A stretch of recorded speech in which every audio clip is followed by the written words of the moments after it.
Let's go. Sounds good.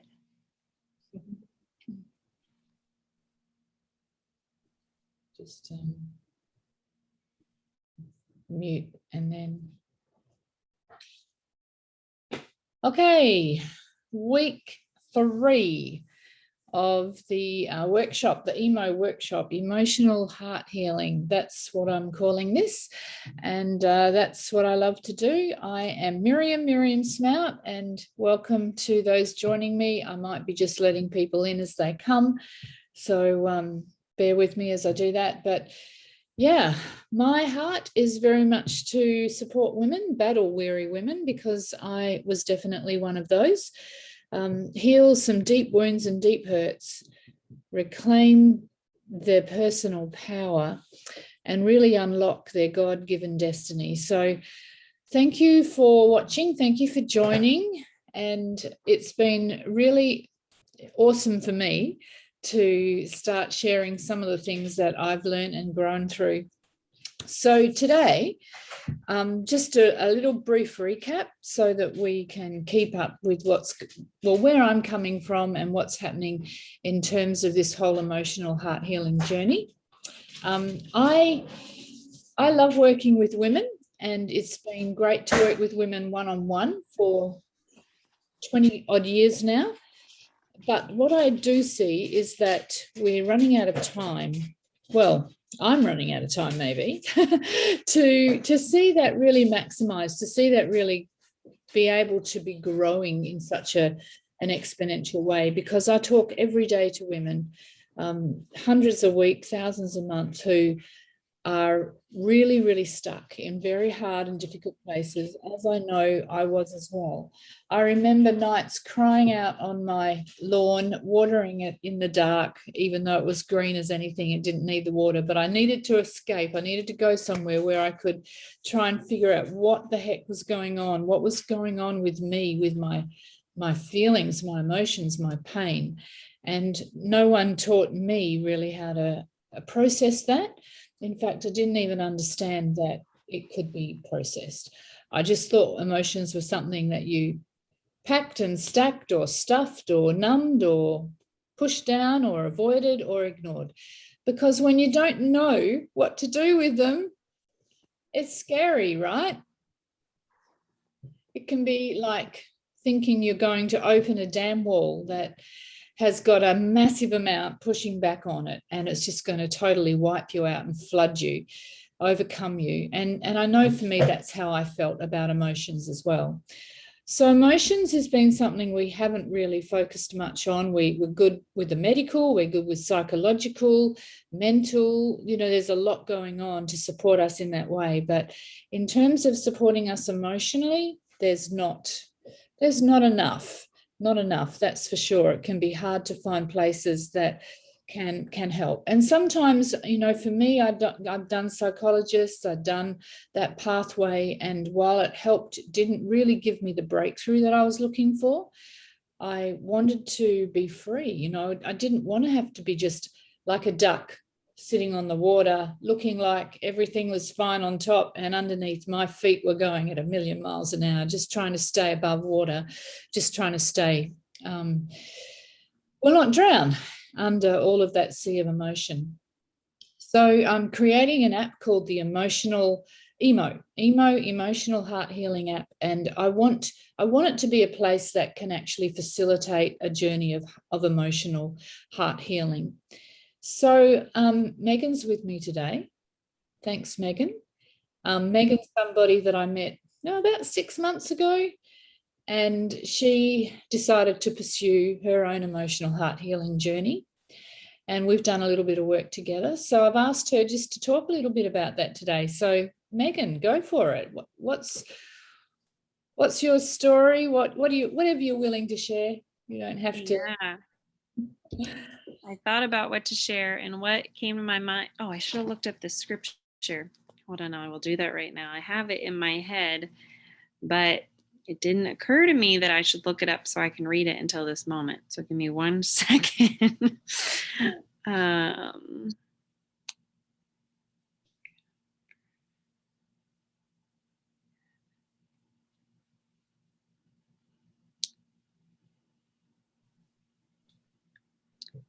Okay, it's 2 Corinthians 1:4. It says, who comforts us in all of our troubles so that we can comfort those in any trouble with the comfort we ourselves receive from God. And so I wanted to share, I think it was like maybe the second time I'd ever talked to you. Oh no, I think it was the third time. Anyway, I was going through something with my family, and you had gone through something really similar. And I remember just like feeling like I was understood, feeling like someone got it, was and was able to speak such deep, like profound, rich, I can't even like the best nutrient rich truth into that. I still haven't forgotten certain things that you said that night, that you spoke into the situation, because it was so good and convicting yet so comforting at the same time. But it was because you had walked through it yourself and you had received that comfort, so then you could give that to me. And so that was my little nugget that I wanted to share, that was one of the things that I received from you, passing along the comfort that you had received from God into my life. Yeah, wow, that's so beautiful, and that does my heart good to think the pain that I've gone through, and it takes so much effort. I don't know if you feel that, but it takes a lot of effort, a lot of intentionality to really turn and face the pain, but to Yeah. know that what that effort and that process that I've gone through can bless and support others. That thank you. That really blesses me. Good, And I'm glad. yeah, and so for you, like with what you were processing and what you were just trying to make sense of, what kind of things had you done before? Like, had you done much before? Yeah, that's, you just reminded me of another point I was going to talk about in that.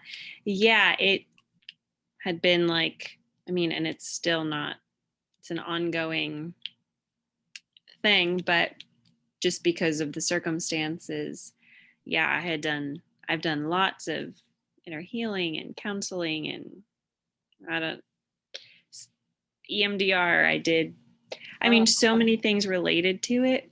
And like lots of things helped. And at least the way that I look at it is, I mean, some things I'm like, okay, I wouldn't do that again. But other, like the whole EMDR thing, just for me, I'm like, no.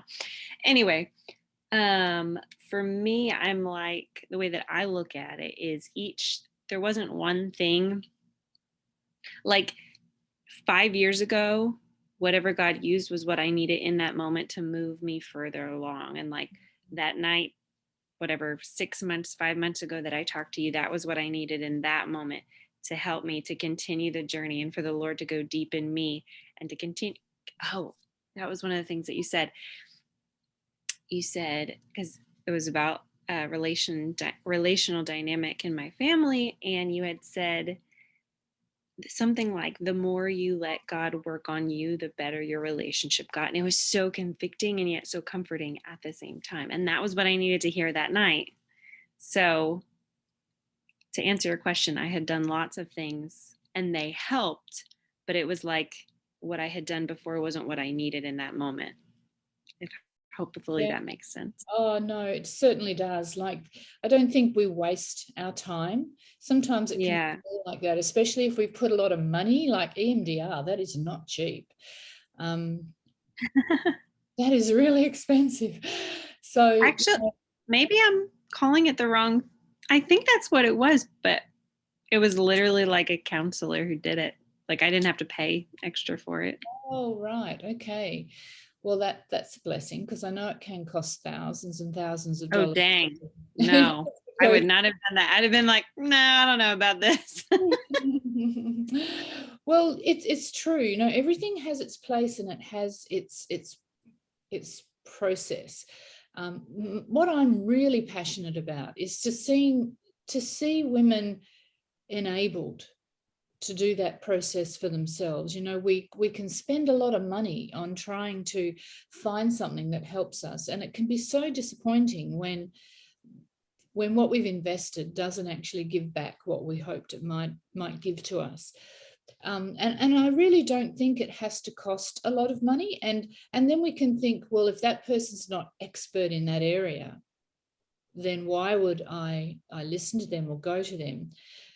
But there's a lot of what we live in our life and a lot of process that we can learn that doesn't need a degree. It doesn't need a bit of paper.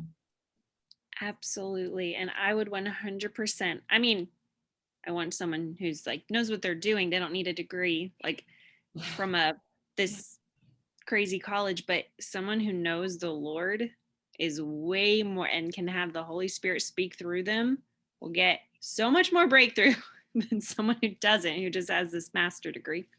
Well, the healer isn't a person. You know, the healer is that connecting with the Holy Spirit, connecting with that source, you know, that provider, that provision. And so for you, what is it in the process that you found enabled you to get, like, you had quite a breakthrough, didn't you? What enabled you, do you think? What part of that process maybe helped?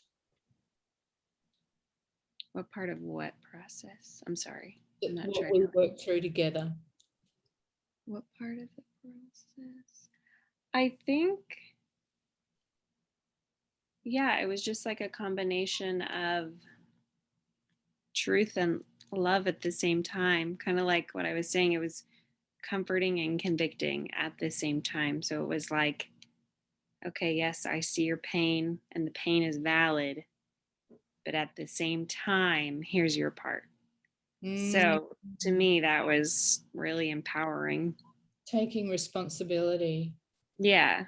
Yeah.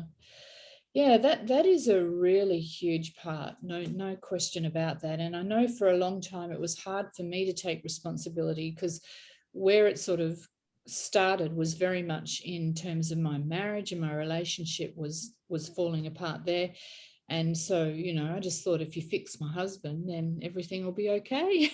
It'll all be sorted. Mm-hmm.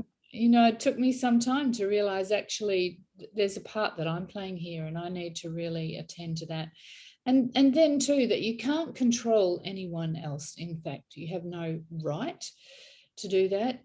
Very much it's about, what can you change in you? What can you do? What can you bring that's going to change and shift from the inside out? And then those external things don't impact us as greatly. Is that how you found it, like moving forward? I'm not sure if I can say like specifically with that one instance, but just in general, like the more healing I've gotten, the less outside things. I mean, Yeah. they might like affect me for a second, and then I'm just like, nah. That's awesome. A second is great. I mean, I'm like, I'm being hypothetical here. It's probably more than a second, but certain things, other things still affect me for things I need healing. But yeah. And I always see myself, or, you know, whatever's happening, I see it like an onion, that we peel away layer by layer by layer. And will it ever finish? You know, will we come to a point in our life where we can sit back and say, it's done, I'm a done work, I'm completed? I very much doubt it. Life has its way of throwing up new things in the next season. Even my own father, my mother passed away earlier this year in January, and now at 86, he's having to learn to live by himself. And he hasn't done that for 67 years. So, wow. you know, who would expect that there'd be something always, that's something that's going to shift or change or come up? That, yeah, it really is something that almost, I feel, is like pushing us into a place for healing all the time, trying to push us into that place to be the wholest and the best that we can be. And it seems to be that takes pressure, and it takes troubles, it takes trials, it takes pain. Otherwise we do nothing about it. We just choose to stay comfortable. That's true. Well, thank you so much, Megan, for sharing, and I really appreciate your encouragement. And I just love seeing how things shift and change in people's lives, and for you too, you know, how you've just really been growing and you're hungry. And that's what I wanted to talk a bit about today, that when we're going on an emotional healing journey, we actually have to be hungry. It's not something that you can sit back and kind of hope falls into your lap. In fact, I think the best analogy is really going out and exercising. You know, when you've got that desire to be fit, healthy, strong in your body, it takes a lot of effort. It takes a lot of repetitions, right? It takes a lot of time.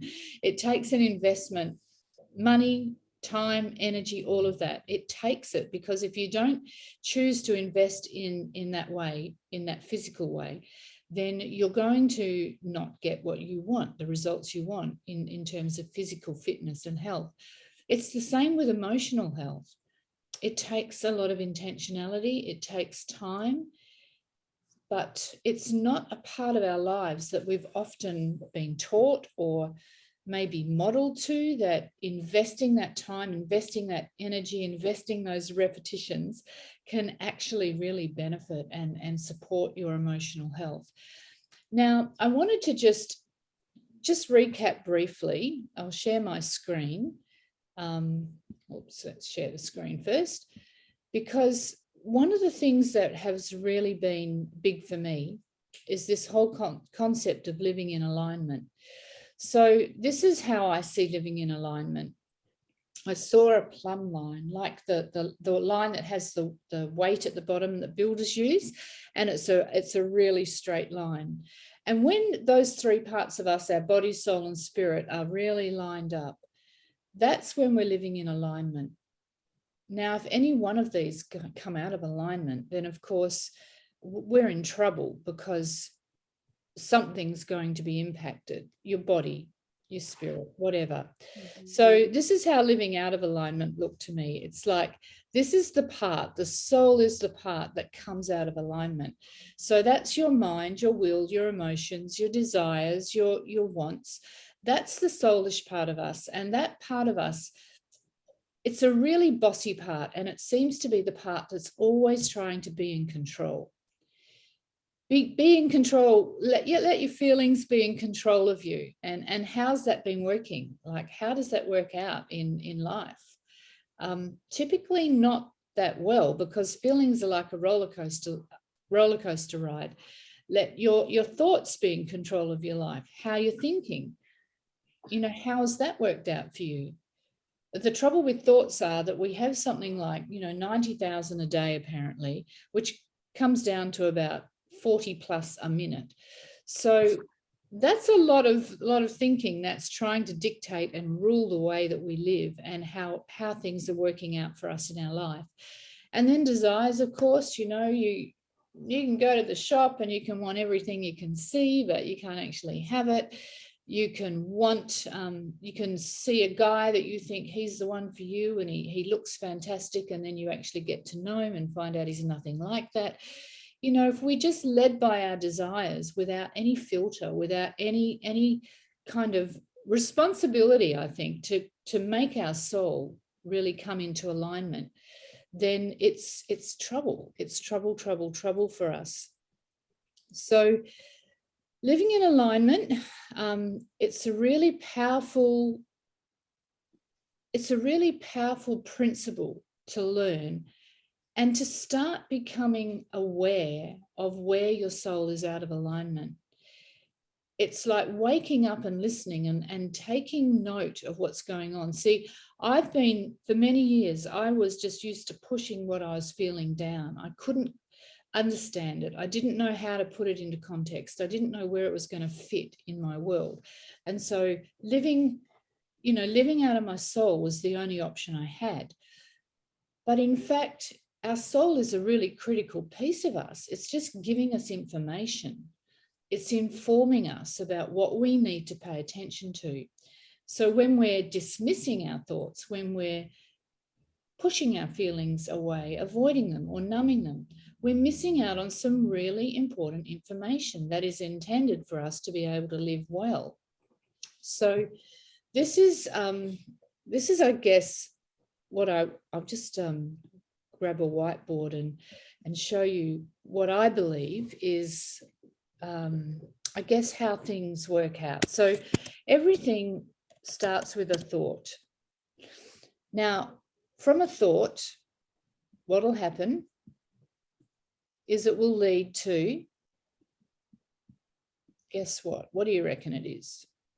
What do you reckon comes next? What comes after your thought? Does that look like something that you're used to? You know, the feeling comes after the thought. I'm going to play around with this and see if I can get the, and then you've thought it, you've felt it. What do you reckon comes next?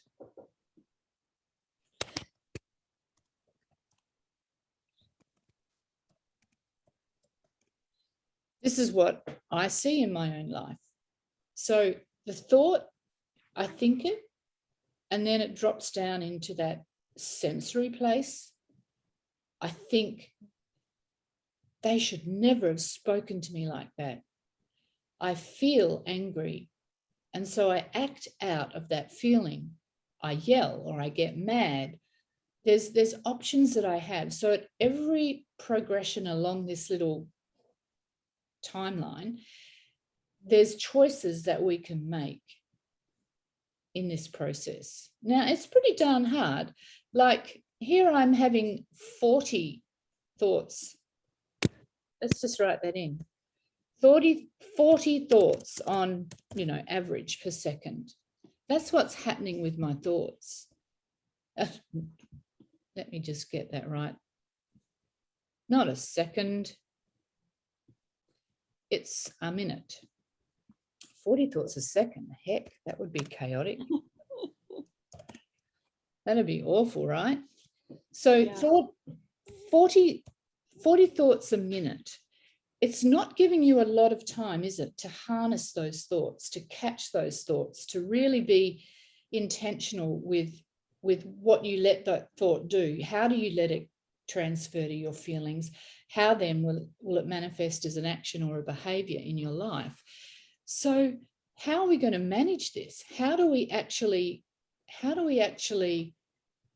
take some time or space in our day to be able to manage these thoughts, to even know what they are, to even be able to connect with them and make sense of what they're trying to tell us and what information they're trying to give us.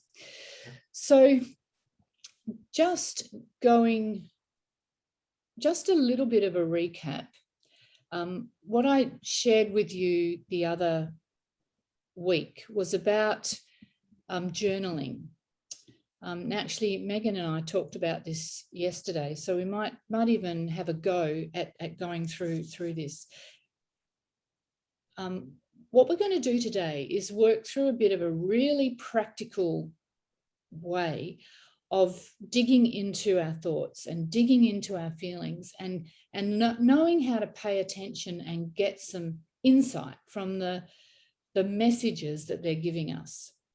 So this is the process that I use on pretty much almost a daily basis. I have a journal that I keep. It's like my journal of information of my thoughts, my emotions, really breaking them down and learning how to process them, because sometimes I'm acting out of stuff. And if you ever can relate to this, then this will really help you. So often I do the things I don't want to do. Like right now, I'm eating stuff I never would normally eat. Like a vanilla slice yesterday. You know, this is not my normal way of eating, but I've been now in this sort of behavior, this cycle for maybe a month. And I could think it's winter, it's cold. I could come up with so many reasons for that. But what if it was something deeper? Because they're all superficial. What if it's something more going on there that needs to be connected with and understood?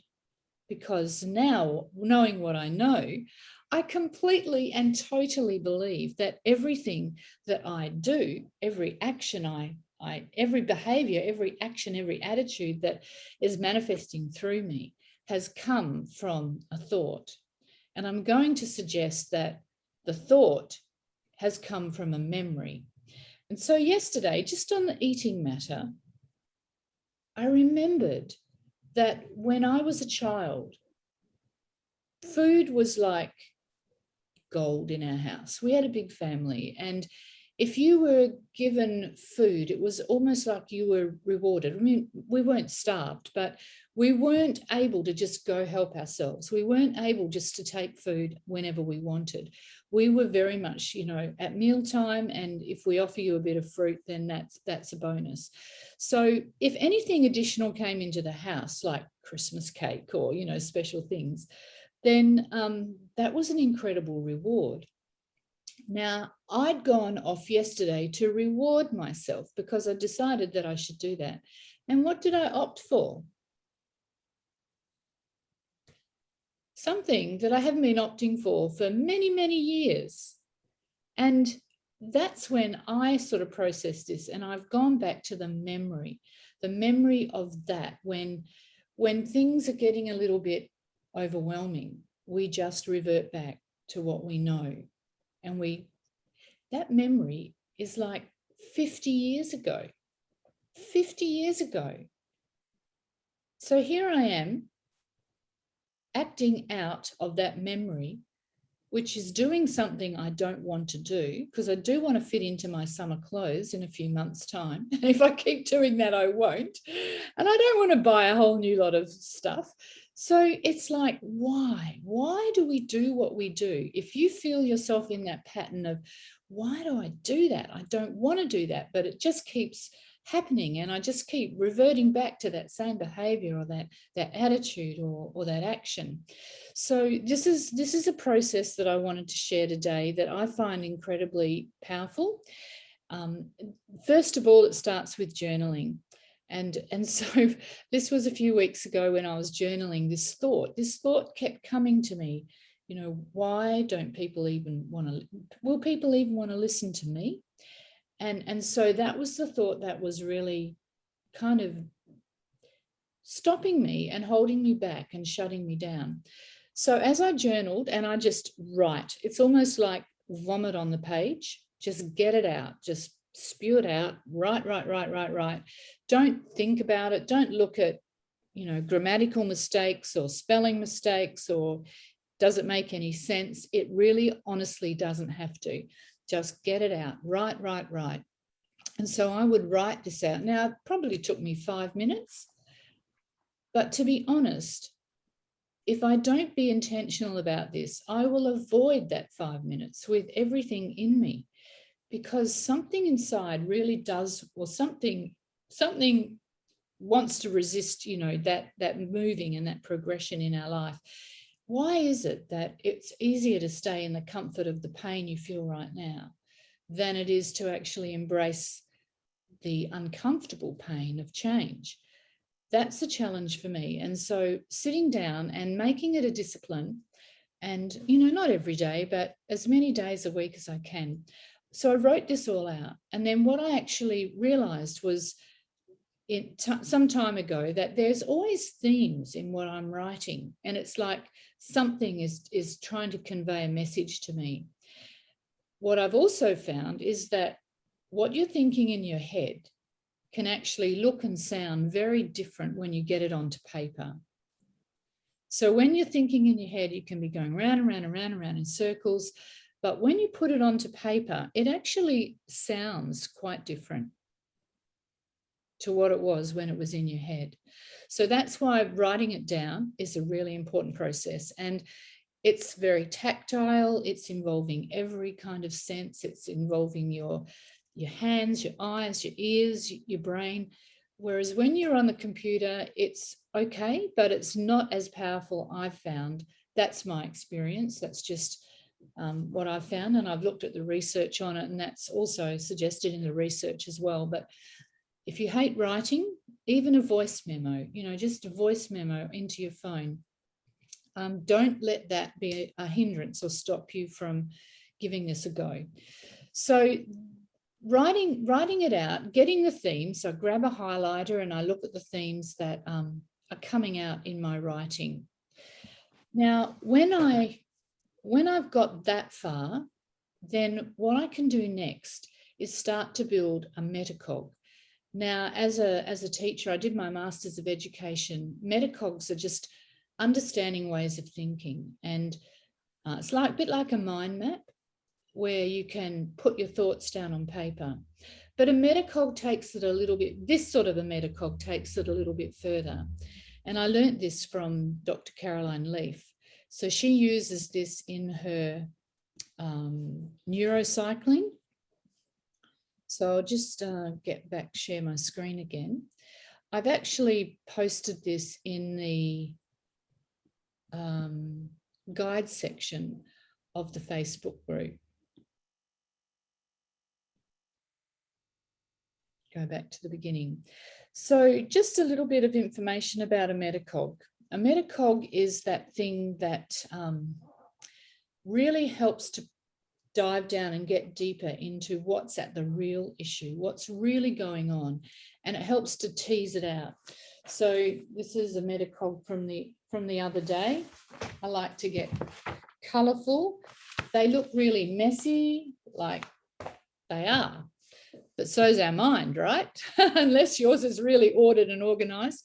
Mine can be very messy. So you can have a look at this action sheet, which is something today that I felt would be really helpful to do, to really dive into understanding how to tease out what's going on, tease out those thoughts, get back to the memories so that we can actually bring healing ourselves to what we need. The metacog is, bless you. Yeah, sorry. The metacog is a really great tool to disrupt maybe some of our thinking patterns as well. So you can read a little bit about this. Here's some samples. That's a sample of one that I've done. Here's another one. Look how messy that is. You know, it's not meant to be something that looks pretty. It's meant to be something that really helps to tease out what's going on in your mind. So when you're creating a metacog, there's a few steps that I think are really helpful, and we might have a go at doing one in just a minute. So this you can download from the guide section. I can also put a link in the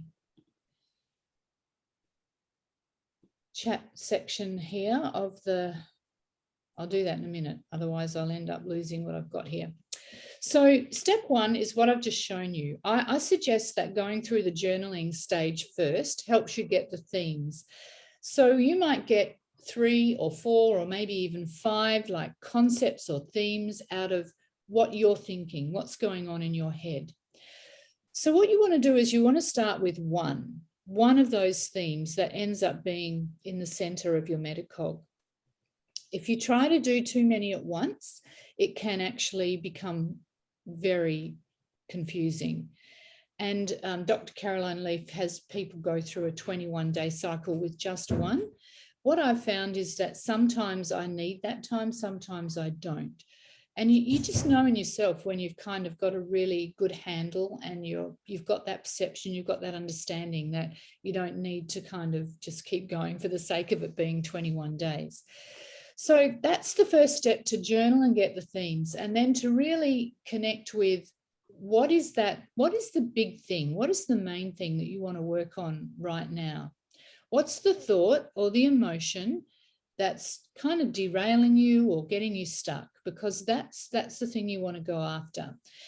Now, if that thing is like a 10 out of 10 thing and it's a massive, massive issue, it might be better to choose one of the things that maybe are more manageable, because this is a new process. If you haven't done this before, it's a new process that, you know, if you're doing too much all at once, it can actually make you just want to give up. So don't go processing something that maybe needs a bit more guidance or support. Just take a bit of wisdom with it. So once you've selected the thought or the feeling, you actually write it in the middle of your page. So I've put just a sample on this action sheet so that you can either download this, but honestly, there's no rules and there's no rhymes to a metacog. It's very much just follow the line, follow the squiggle, do whatever works for you. And after months and ages of doing this, I now have some ways that I know sit well with me. And so that's just my personal way to do it. This set of questions is step 3. So it's asking questions. You know, when you're trying to get to know somebody, you ask questions, right? You find out, you get curious. And so you're wanting to know this thought, you're wanting to know this emotion, you're wanting to understand it. So asking questions and getting curious, that's going to really help you to unpack what's going on behind the scenes at the deeper level, to get to the root issue, to get to the real issue that you're connecting with. I did forget to say this, but one thing I've learned over the many years is the presenting issue, the issue that people come with, like me, change my husband. My husband isn't this or that or whatever. The presenting issue is rarely the issue that needs the healing. It's just the one that's presenting. It's the manifesting thing. It's like the straw that breaks the camel's back. So there's been all this other stuff underneath going on and on and on. And then suddenly one thing, he hasn't done the dishes or he didn't take the bin out. And that's the divorce issue. You know, it's the straw that breaks the camel's back because there's been a lot going on. But we get removed from the memory. We get removed from what we are thinking, and all we're looking at is what we don't want or what we don't like. So ask yourself these questions. There's 6 questions here. First of all, ask yourself, where do I see this thought or feeling playing out in my life?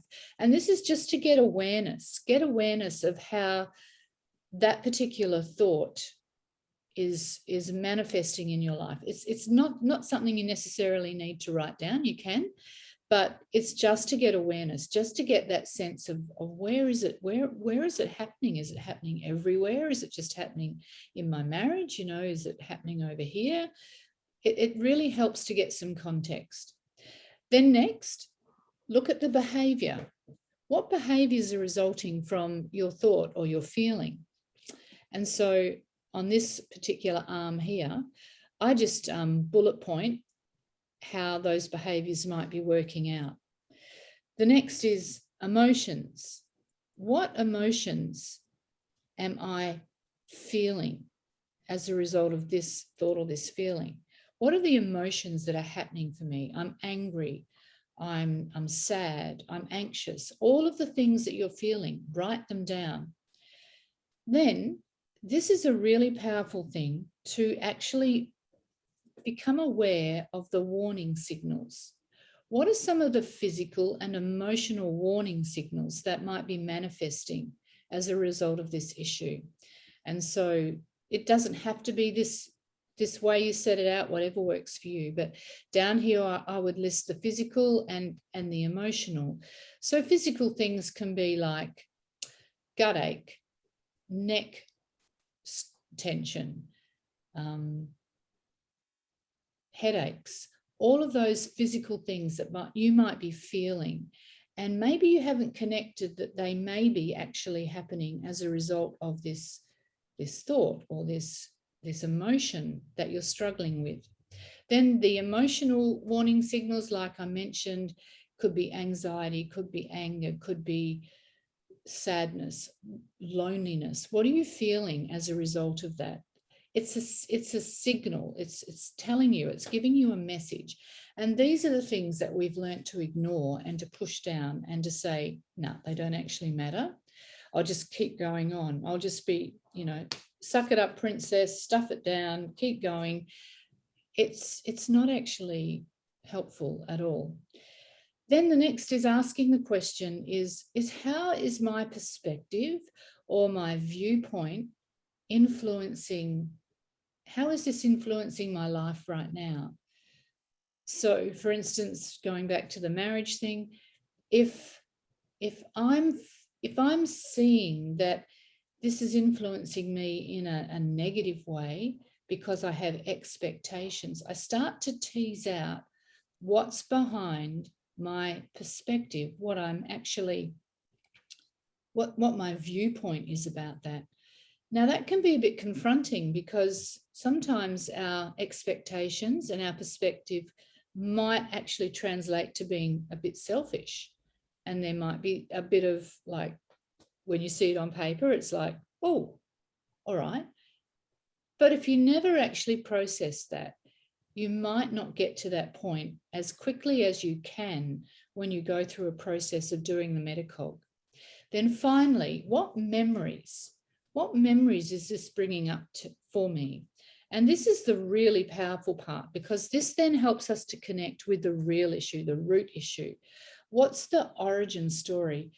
And for me, as I've been working through recently financial things like the poverty mindset, the belief that I have no value or have no worth to actually ask people to honor that value by money or by time. These were all coming back to stories that I had, my origin stories with my parents and the way that they were. Now, I'm a mother of 5. I was one of 5. I know that my parents did the best that they can. And so this is not to vilify or to blame or shame our parents or ourselves. It's to help us to understand where we've missed some things that might be contributing to beliefs or memories that are actually causing us some damage and some harm and some emotional pain. So I know this sounds a lot, and it kind of is a lot, and I understand that. But what I've known in my own life is that if I'm willing to create some space, willing to make some time to actually do this, it saves me hours, maybe days, maybe months, maybe even years of just being stuck and overwhelmed and anxious. I really believe that anxiety is not a condition. It's just a manifestation of pain. There's something going on that's causing us pain. It's making us anxious. And when we don't pay attention to it, obviously we don't have that many options except maybe to medicate it and to suppress it in that way. But if we can get some process to really help us unpack what's at the bottom of this, would that be helpful? So let's have a quick go. I'll just get rid of this. Let's start with,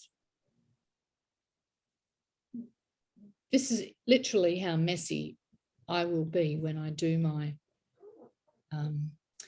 so I might put in, I'm trying to think, I should have thought this through before. Do you have anything, Megan, that you would like us to have a go with? Otherwise, I can do something generic. I'm sure there's things that I could say that. I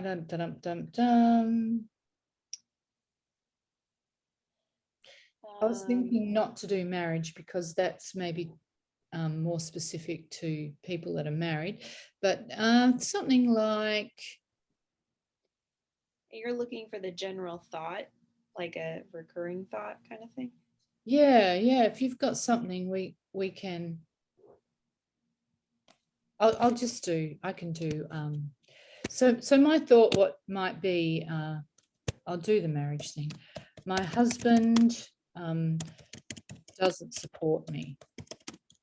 Okay, after I've done my journaling, that's what it might, that might be the theme that comes up for me.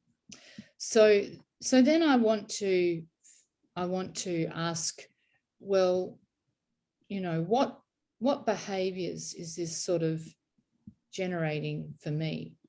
So this is just pretty much how I would go about doing it. It might be, it makes me like hold back from being kind. Maybe I'm just being a real nasty piece of work, and that's the truth. It might make me project my frustration on the children, because that's definitely something that happens, you know, when we're feeling stuff like that. And so go through and think, how's this making me behave? How's it making me? Maybe I'm arguing a lot. You know, I'm like really getting stuck into him. What are some of the behaviors that are coming as a result of this idea? Here he comes. This is past history, Dal. It's all right. I'm not in divorce mode today. Sorry. Here's Cole. Ah, Say hi. hi. You have to duck down. So I'm just doing a metacog about my husband doesn't support me, but that's past history. Okay. All right. I'm thinking, oh my gosh, he'll go away and I think. got you back. Yeah, I'm here. I'm supporting you. Okay. Thanks. Oh, that's hilarious. Good timing there. Yeah. I don't want him to spend the next half hour thinking, what the heck is she doing? This is definitely a past event, and I'm very, very grateful for that. So how is it making me feel? Well, it was making me feel angry. It was making me feel sad. It was making me feel lonely. I mean, I could just list off so many things. It would make me feel afraid. It would make me feel anxious, like how am I going to manage if I don't get the support I need? So all of those emotions and those feelings, in fact, I might even just put up into the guides as well, a whole list of emotions, because sometimes you know you're feeling something, but sometimes it's even hard to put a name to it and be able to say what that feeling is. So the next, I'm asking questions, you know, how am I feeling? How am I feeling? And you might find that to do this all in one sitting isn't going to work for you. You might find that it takes you a couple of sittings, but that's okay. Next is the warning signals. So what are some of the warning signals that I'm feeling physically and emotionally? So let's go down here. See, this is actually as messy as I get, and it's fine, you know, don't try and be neat about this, just really just get it out. So for me, when I'm feeling all of those feelings, I will definitely get neck pain. Some people get back pain, some people get gut issues, and I know for me, I get gut issues with the physical warning signs that might be happening. Now, you know what it's easy to do is go to the doctor and say, what's wrong? Can you help fix me? And that is an option. But how incredible would it be to actually start paying attention to this and be thinking, well, what's this warning signal for me right now? What is it actually telling me?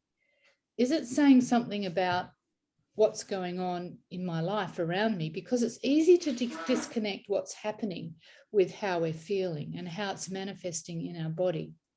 I'm reading a really great read right now, The Body Keeps the Score, a book by Bessel van der Kolk. I can put it in the resources section, because it does. The body does keep the score. The body is holding on to that pain. It's holding on to that anger. It's actually getting embedded into even our very cellular memory. And so as we go on in life, we carry the anxiety, but we don't even remember why it's there, because we're so far removed from the issue that we were experiencing. So the warning signals, are you getting some body signs, some physical signals about how you're feeling that you need to pay attention to? And if you are getting some warning signals, like for me, when I'm doing this, I'm thinking, okay, my husband's not supporting me. How's that been working out physically for me? And it starts to actually help me see that maybe some of the pain or some of the struggle that I've been getting in my body could be connected to this. Whether it is or it isn't, I write it down, because down the line, as I start to resolve this, I might go back and read that, oh, wow, I was getting gut issues back here, and I did actually forget something. I always put the date, because the date is so helpful. It just means that 6 months' time, if I come back and have a look at this and I see that, my gosh, I'm not getting those gut issues now, I'm not getting that neck pain, it's going to be like an aha moment that, oh, well, there you go. It was definitely connected to what was going on for me. So some of the emotional warning signs, it might be something similar to what you've put up the top, but maybe, you know, anxiety is something that you're feeling. Oh, let's try and spell right.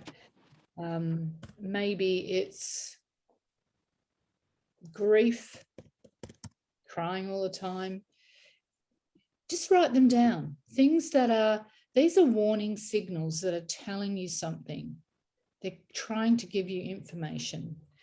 Then we have the perspective. Whoops, try and grab the right little squiggle here. So the perspective, again, that's all about how is this affecting, you know, what sort of viewpoint do I have? What position am I taking here with this whole issue of my husband doesn't support me? You know, my perspective might be injustice, like it's just not fair. It might be expectations, like I have expectations that I shouldn't be the only person doing the dishes every night. I shouldn't be the only person doing this. What's your perspective? What is it that's actually underlying some of this, this thought or this feeling that you've been having? Now, as you process this over time, and I do this every day in a series, like as frequently as I can over the 2 to 3 weeks that it might take for me to get all the information I need to really start to be able to understand what the heck is going on. Because the thing that will be going on, the thing that will be really driving this is not just what you're thinking, but it will actually be the memories. Now, for me, when I think my husband doesn't support me, the memories are of my mum doing things without help. I remember the struggle. I remember how hard it was for her. It's not to try and validate any of that. It's just to understand what is the memory. What's the origin story? What's the story that I told myself way, way back whenever that is now having me believe that it's not fair, that it's wrong, that my husband doesn't support me. We're not trying to validate the thought or the feeling. We're trying to understand what's at the root of it. What's at the root of this feeling? And as I said, like today is your day one. You're just getting the information down. As you get the information down, but then you continue to process it, what the next stage is, which isn't in the Metacog sheet to date, but next time we'll work through this. Actually, I want to get another color. So I will grab another color out of my handy little pencil case with all my bits in there. And I'm going to start trying to get a little bit more context.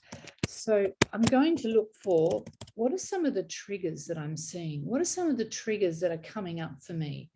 When I feel that thought, where I getting triggered from? And I'll write them down. And that's going to be that's starting to really analyze and start to really get down to some of the guts of where this whole issue is coming from. Triggers like, I come into the kitchen, the dishes aren't done. Or I wake up in the morning and the dishes aren't done. Or I have asked for some help and it hasn't been. And I have to be very upfront here and say, I'm probably the one that my husband is thinking about this about me these days, because he's really risen up and he's doing so much more. And I'm the lazy one. So, you know, how amazing is that? But back in the day when this was really a really big deal for me, this is what I would probably have been thinking. And then the next part, which is like the analysis of what is happening. I look for patterns. What are some of the patterns that are the cyclical patterns, the things that are happening over and over again, like my responses? Is there a pattern happening with my responses? Because when there's a pattern happening, sometimes when change is occurring, we still revert back to the same old behavior. And we don't actually notice that a change is occurring because we're so stuck in a pattern. So identifying the triggers and identifying the patterns, they're the two things that help me to take responsibility for my part. Now, it looks messy, and it is, but it doesn't have to be neat and tidy. How this is different to journaling is it teases out your thoughts. It puts them into some categories. It puts them into some brackets that start to help you get a greater awareness of what's going on. So this metacog is all about, it's all about connecting with the deeper things, connecting with the deeper issues, connecting with the low-hanging stuff that sometimes we're just removed from, because the memory might come from somewhere so far back that we haven't thought about that for me, 40 odd years. But I'm still living out of that being my story. It's still my narrative. It's still driving my thinking. It's still driving my emotions. And so as I start to really understand it and unpack it and get some clarity about what's going on, I can start to get that sort of 40,000 foot view rather than that right in at the sink over the dishes being angry, annoyed and hating him and all that sort of stuff. Does that make sense? It's a process that if you just do, 3-4 times a week, create metacogs about your thinking, about your thoughts, and try to stick with one until you'll come to a point where you're like, oh my gosh, now I'm seeing the pattern. Now I'm seeing the triggers. Now I'm getting the memories. It might even take a few weeks before the memories start to come. But as you continue to do this, the memories will come. You will connect with them. And as you connect with them, it's very much what we do in our encounters. Like Megan, last week, we did an encounter with you, I remember now. And so as we are doing that in terms of a spiritual journey, we can also do it for ourselves. So it's not necessarily something that you have to do spiritually or intuitively. It can also be something that you can do cognitively. And so this is the mind work. And what this will do, it will bring to the surface the things that you need to see and you need to know and you need to understand so that you can start to really get some context and get some understanding. So can you see that if you never take time for something like this, you're just constantly going round and round in circles. You're just constantly not just going round and round in circles, but normally it's a spiral that just drags you down and down and down. And so is it too much to set aside 5 or 10 minutes a day? Would that be too much time to learn a way to manage some of your thinking, to manage some of your feelings? And they may not feel managed initially, but in doing this, you're actually starting to get aware to get some awareness about what's going on. And, you know, maybe the gut issue that you've been experiencing forever and a day that you just can't seem to get healing from or medical support for, maybe it's connected into some emotion or thought or memory in your life. So that's the messy metacog. That's what I how I do it, and in a sense that's very much how I'm thinking as I'm doing an encounter with someone as well. I'm looking for behaviors, I'm looking for emotions, I'm looking for the warning signals, I'm looking for their perspective, because all of these things help to really frame up what's going on at the deeper level. But in an encounter, the most important thing is not for me to tell someone what's going on, but to ask questions so that exactly as you're doing in the metacog, you get the awareness, you get the insight, you get the understanding of what's going on for you. Because no one likes to be told what's at their root issue. No one likes to be told what they're doing wrong. But if we can find a process to help us to get aware ourselves and also to become aware of what needs to change, now that's empowering. It has been for me. And that's my heart. My heart is to really see women reclaim their personal power. And we are emotional beings. We're wired that way. We often wish that our men were more emotional like us, but that would probably be pretty chaotic and intense if they were all the time. And some men are more emotional than women, but essentially women are the emotional part of the equation. But if you can manage those emotions, if you can harness them, if you can actually find ways to make them serve you rather than being driven and served by them, or, you know, being a servant to your emotions, like the saying says, emotions are cruel masters. They're harsh masters. If you're being driven and your emotions are not serving you, but you are being mastered by them, it's not a very nice place to live. So that's what I felt to really speak into today, to challenge you to even create a space in your life that might be 5 or 10 minutes each day that you just sit down and you do a metacog. It just can be as messy and untidy as you like. It can be as unfinished. But if you do a little bit and you just keep working at it and chipping away at it, it's a really incredible resource to have in your fingertips to process some of the thoughts and some of the emotions that might be going on. And like I mentioned, you know, thoughts feed into your feelings, feed into your actions. But I think even before the thought is the memory. A thought isn't something random that just suddenly pops into your head that has no context. It's got something that it's riding on the back of. And very often it's a memory. It's something you experienced maybe even decades ago that now you're so disconnected with that you can't remember how that connected that emotion, that feeling, to what's happening for you today. I think I mentioned this to you yesterday, Megan, just to finish off.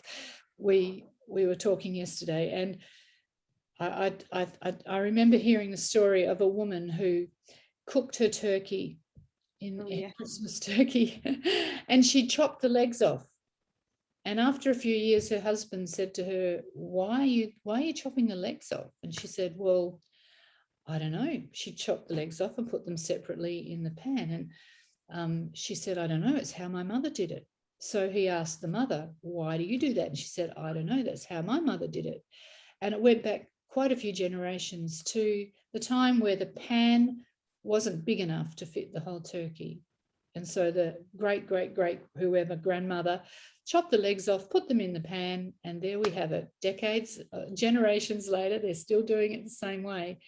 And that's how we can be. We don't even know why we're doing what we're doing, but this is a process to help us to really unpack that and to get some context and some insight and some understanding. So there you go, a bit of homework. What do you reckon, Megan? Worth a try? Yes. Can I ask one question real quick? Yeah, I was going to say, any questions? Okay, and maybe this will be next week or the weeks to come, or maybe it was week 1 that I missed. So when you do all this and like you're like, okay, now what? Kind of like I see the problem, now what? Yeah, definitely that's to come. Okay. Yeah, no, you didn't miss anything there. Now what? Yep, that's a really brilliant question. Now what will be down the line? And just for me, I use 5 steps. So I have 5 steps to really unpack that beautiful you. The first is the shape up step. So this is very much the shaping up. This is shaping up and helping us to get context about a lot of stuff about us. And then the next is the shake up. So out of that shaping up is going to come the shake up. You know, what was it that shook us? If it's a memory back when we're a child of something even awful like molestation or abuse, you know, that's a shake up. So we want to really find out what's at the root, what's shaken us, that has us still believing that today. And then the next is the step up. What have I done to try and step up and out of that? What's worked and what hasn't? And the next is the setup.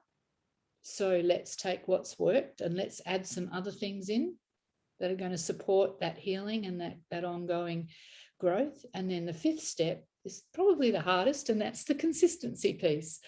You know, actually really staying consistent. And for years, I know that the healing can come quite quickly. It's the being consistent and learning and reframing and rechanging our thinking and our mindsets. That takes consistency. Yeah. So they're the 5 steps. So this one's very much the shaping up, figuring out how to really unpack some, and there's other ways. Next week, I'd love to share some other ways that we can actually do some shaping up, and then we'll move on to the shake up. Cool. Thank you.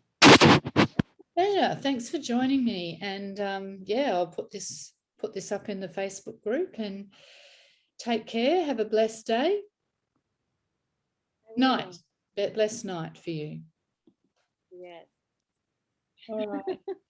Well, everyone else watching the replay, any questions, anything you're curious about, you know, don't hesitate to ask in the Facebook group. The more questions we have, the more curiosity you have, the more excited that's going to make me. So yeah, go for it. All right. Bless you. Catch ya.